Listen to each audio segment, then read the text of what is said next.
Hey everybody, Travis here. Sorry, I'm just getting a real quick notification up on StreamYard real quick.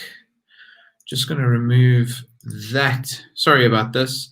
Hey everybody, Travis Lima here. And today, or welcome to Travis's Tip of the Day, episode number 26. We are talking a little bit about sponsored or group members.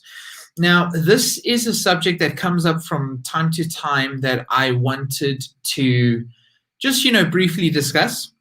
So with sponsored or group members, it is a plus add-on of ours, and it allows you to essentially set up a group membership. Now, what exactly does that mean? Well, maybe I can go over a couple of our popular use cases for you. So the sponsored or group members allows you to set up a parent account which completes checkout, and you can also receive discount codes with this parent account. And that will be sort of specified or associated with a number of seats under that account. And so this essentially means that if you want, you can set up a membership level that will allow you to create, or I like to use the word to purchase a main membership account, and then you'll have these sub accounts under them.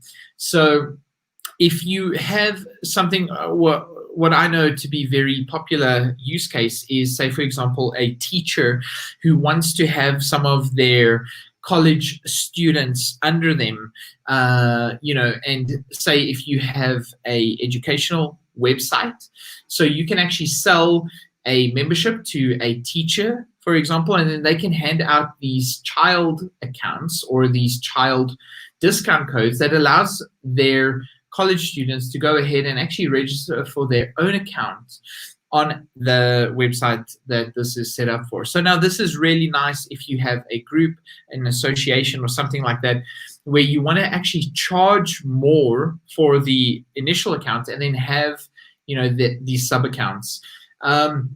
So the one thing with the sponsored or group members add-on is it is a bit more technical to set up. You can't just install it and get going in that way. Much like our register helper, there are a bunch of attributes and variables that you can set up.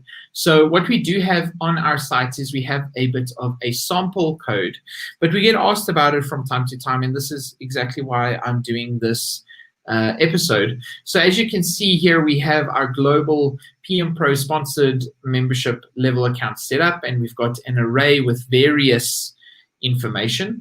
So we've got our main level ID, which is equal to 1. So that's going to be the parent ID, which it is associated with. And then you have things like your sponsored level ID, which has an array of 1 or 2. And you can see here that you can either have an array like multiple levels set up here, or you can have a single ID. So that's totally up to you.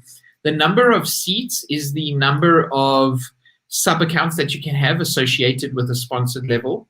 And you can even do things like at checkout, setting up an array and how much a seat cost is and how much the maximum seats that you can have.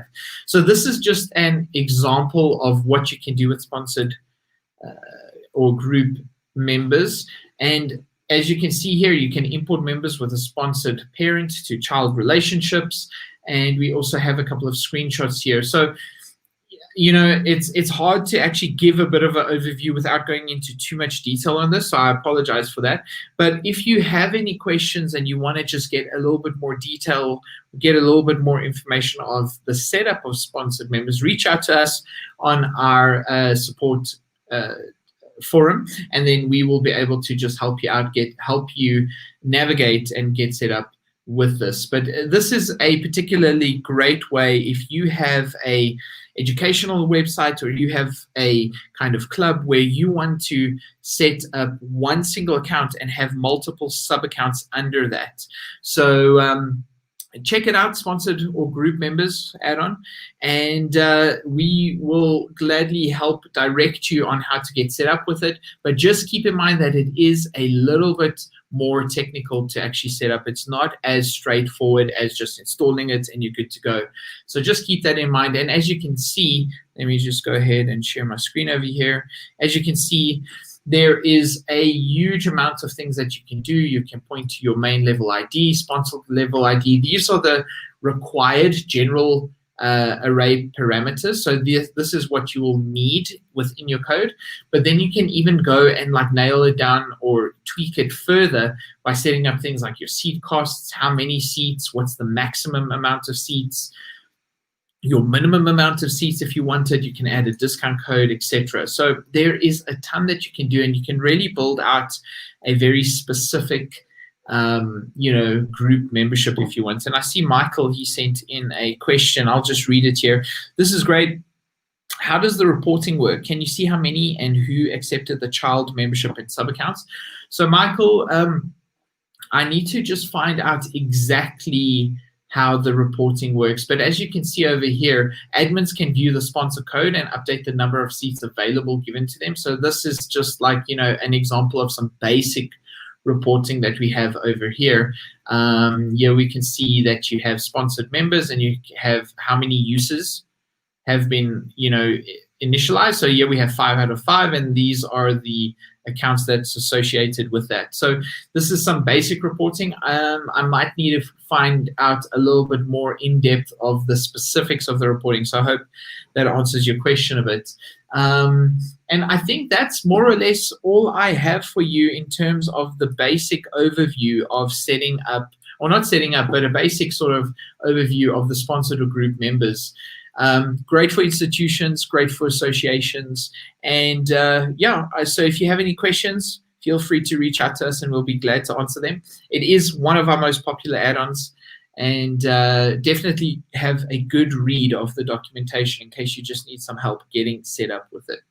So with that, I'm going to close off Travis's tip of the day. I hope to see you back here tomorrow, and have a great day.